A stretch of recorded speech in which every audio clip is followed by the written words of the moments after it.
Boa noite, pessoal. Aí, ó, segue mais uma dica pro canal aí da Oficina Garagem aí, ó. Tô com essa Palio aqui, ó, que inclusive é minha.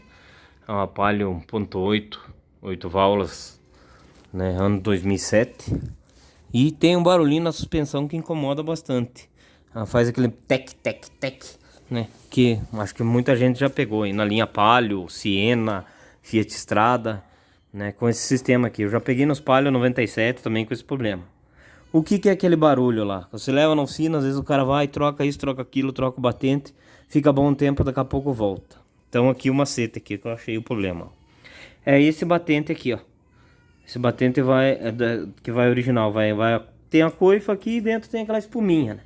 Esse batente aqui fica batendo no copo aqui, ó. Ó, nesse copo aqui, ó. Tanto é que já tá até polido lá. Ele vai aqui, ó. Ele tem uma arruela aqui, ó. Original. Aí vai a mola, vai esse copo e vai mais uma arruela aqui. Aí ele vem e ele fica batendo aqui, ó. Quero ver se consigo fazer o barulho pra vocês ouvirem. Ó.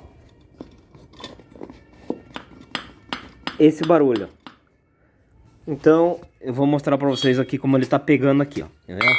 Ó. Aqui eu vou usar uma graxa pra fazer uma referência aqui, só pra vocês verem aqui, ó. Ó.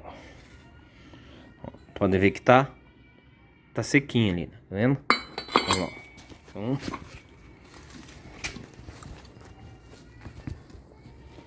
vamos lá ver se eu consigo segurar aqui e mostrar pra vocês, ó.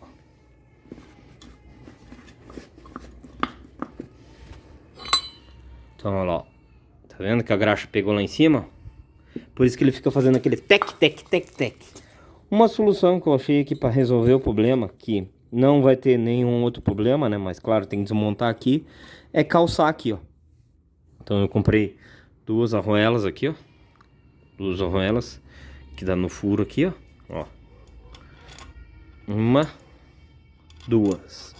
Ele vai afastar um pouco mais do copo e não vai pegar mais essa peça lá no prato, né? Aí é só montar de volta no lugar lá o amortecedor e vai resolver o problema. Nunca mais faz esse barulho. Beleza? Segue a dica pra vocês aí.